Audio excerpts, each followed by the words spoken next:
porque nesta semana aqui o Supremo Tribunal Federal vai voltar a discutir um julgamento que provocou um inconveniente na relação do judiciário com o legislativo, que é a liberação do porte de droga para consumo pessoal. Você se lembra que quando começou a discussão no Senado ou no Supremo, o presidente do Congresso Nacional ficou muito incomodado, dizendo que essa é uma seara do Senado e não do judiciário. Bruno Silveira tem mais detalhes para a gente. É isso, Rafael. A retomada desse julgamento está previsto para ser o primeiro item da pauta de quarta-feira no Supremo Tribunal Federal.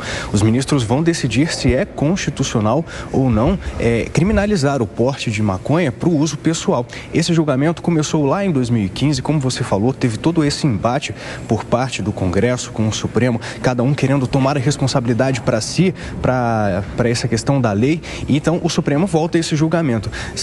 Foram 6 votos até agora, de 2015 para cá, 6 votos de ministros que já foram proferidos nesse julgamento. O placar está 5-1. São 5 votos para descriminalizar, então, o porte de maconha para uso pessoal e 1 para manter o entendimento de que essa é uma conduta criminosa. Na legislação penal, o porte de drogas para consumo pessoal, ele não prevê uma prisão, mas o usuário que for pego com essa droga, ele vai responder às sanções civis e também administrativas. Então, como esse placar no Supremo está 5 votos para descriminalização, se mais um ministro votar a favor para descriminalizar o porte de maconha para uso pessoal, então já se forma maioria no Supremo Tribunal Federal.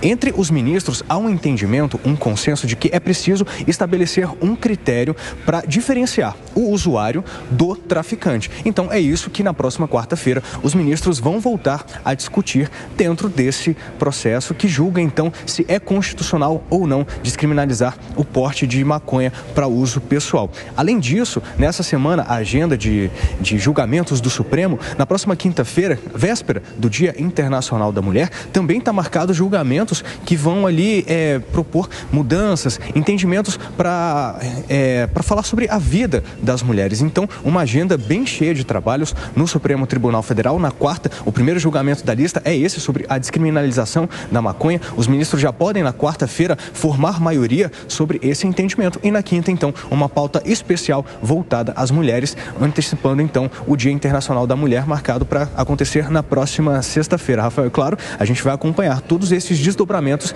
desses julgamentos no Supremo Tribunal Federal para trazer as informações aqui para o nosso público. Eu volto com você. Valeu, Bruno. E vamos continuar tratando desse assunto, não é, Lívia? E não sozinhos. Rafael Colombo, a gente conversa agora com o senador do PSDB do Distrito Federal, Isalci Lucas. Senador, bom dia, bem-vindo. Bom dia, Lívia, bom dia a todos. Agora, senador, como o Bruno acabou de explicar para a gente, essa lei de drogas que a gente tem hoje em vigor, ela trata o porte de drogas para uso pessoal como um ilícito, mas a gente está falando de uma infração menos grave e que, embora haja consequências, algumas punições, não há, na teoria pelo menos, uma determinação de prisão para esse usuário. Mas a gente sabe que na prática muitas vezes não é o que acontece e justamente por isso também que agora nesse julgamento que vai continuar no STF, os ministros devem estabelecer uma dosagem aí de drogas, estabelecer uma quantidade para diferenciar o que seria um traficante do que seria o usuário. De que forma essa discussão agora no STF, esse julgamento, se conecta com uma PEC que trata sobre o mesmo tema no Congresso Nacional? Olha, essa iniciativa da retomada do julgamento do Supremo, ela vai, evidentemente, essa semana agora, agilizar o processo de votação da PEC, que torna crime qualquer porte e posse de drogas.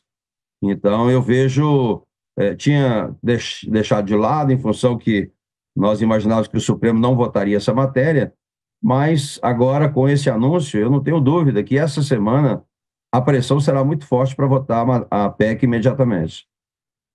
Agora, senador, esse assunto para o Supremo ou para o Congresso Nacional, na avaliação do senhor?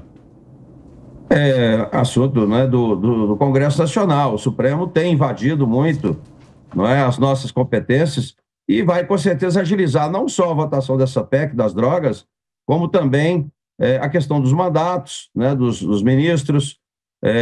A questão lá, nós já votamos a questão da decisão monocrática também, o fim da decisão monocrática, e estamos cobrando da Câmara a votação imediata. Eu acho que essa iniciativa, ela só vai agilizar realmente o processo de votação no Congresso Nacional, que é a nossa competência. Senador, eu vou abrir agora o espaço para os nossos comentaristas. Amanda Klein faz a próxima pergunta para a gente. Senador, bom dia, prazer falar com o senhor. Senador, eu fico em dúvida, porque desde a lei de drogas, eu acho que é de 2009, salvo engano, mas se você tem todo esse endurecimento da legislação penal para tratar desse tema, a gente só viu os presídios ficarem ainda mais lotados, as facções criminosas proliferarem por todo o país, com imbricações e ramificações no resto do mundo, como PCC e Comando Vermelho.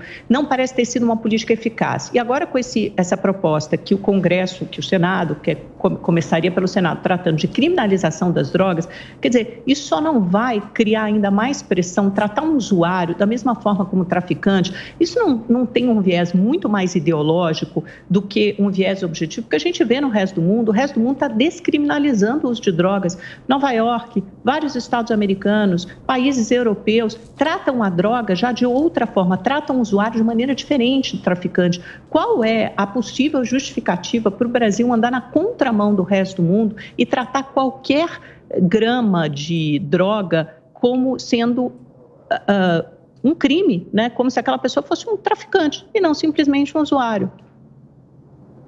Na prática, né, alguns países estão voltando, alguns que aprovaram estão voltando. Agora, é evidente que nós precisamos implementar política pública para que esses jovens, né, tenham realmente atividades comerciais que eles possam trabalhar, empreender, né? Falta muito no Brasil isso. Mas a liberação, eu particularmente, grande parte lá da maioria do Congresso, e eu tenho certeza que será aprovada, pensa diferente, porque essa questão de dosagem, né, vai fazer com que você vende e vai virar um comércio muito grande. Nós já temos zumbi demais, né, no mercado aí, você vê aí em São Paulo e outras cidades aqui no DF, para todo lado, né, um monte de zumbi na praça, exatamente em função dessas drogas. E é só o início, né? Então, eu acho que tem que ter uma medida mais dura para, de fato, evitar. O fato de ter muita gente presa, os presídios estarem lotados, não justifica a liberação dessas drogas. Eu tenho certeza que a maioria do Congresso pensa assim e a gente, com certeza, essa semana nós vamos tratar desse assunto. Vilela?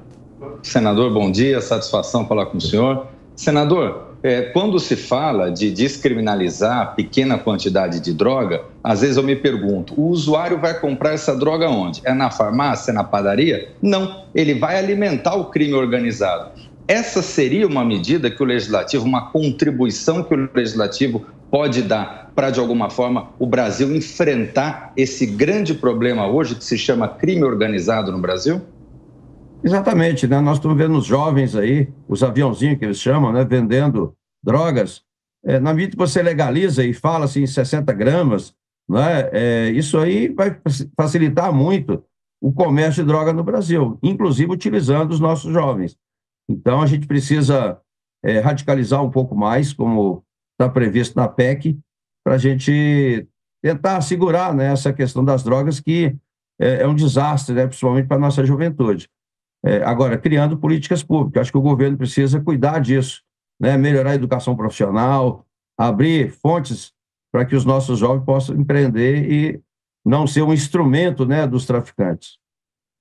Senador, o senhor lembrou aí outras votações importantes que regem o relacionamento do Supremo com o Legislativo, que determinam ou tentam determinar exatamente qual é o espaço de cada um. O senhor acha que o avanço da discussão sobre drogas no Supremo Tribunal Federal vai ter esse efeito no Senado? Vocês pretendem discutir o que lá? Tempo de mandato para ministro do Supremo Tribunal Federal? O que mais, senador? Bem, nós temos já na pauta, né, da CCJ a questão da definição de mandatos. Nós temos que resolver imediatamente, está se movimentando também para votar imediatamente a questão do aborto, para não dar margem realmente também o Supremo interferir nessa matéria, essa questão das drogas. E vamos entrar agora no processo, o Código Eleitoral, a reforma política, que evidentemente também trará algumas limitações ao TSE. né, que tem legislado muito, né, normatizado, legislado. O TSE hoje ele normatiza, executa, fiscaliza e julga. Então, nós queremos também deixar uma legislação mais clara para não acontecer o que vem acontecendo, uma interferência muito grande do judiciário no legislativo. A discussão sobre esse novo Código Eleitoral, o senador também vai tratar sobre o fim da reeleição, dentre outros pontos. Qual a visão do senhor a respeito dessa discussão, contra ou a favor? Eu sou favorável, né? Eu acho que o instrumento da reeleição, ele realmente impede e dificulta muito a continuidade dos projetos. Os prefeitos, os governadores, ou o próprio presidente da República, quando eleitos, já começa no dia seguinte uma campanha para o próximo mandato. Então, não faz muitas vezes aquilo que tem que ser feito. Eu vejo que a questão do fim da reeleição é quase que unanimidade no Senado. Não vejo nenhuma dificuldade. E, além disso, a unificação também do processo eleitoral. Não dá para a gente ficar votando de 2 em 2 anos, não é? Porque o Congresso para praticamente no ano eleitoral. Então, de 2 em 2 anos tendo eleição, dificulta muito os trabalhos do Congresso. Eu vejo que é o momento da gente aprovar e a receptividade é muito boa. Eu acredito que será quase que por unanimidade o processo da não reeleição. Pois bem, falamos com um senador do Distrito Federal, PSDB, Isalci Lucas. Muito obrigada pela entrevista, senador. Uma ótima semana pela frente ao senhor. Obrigado, eu que agradeço.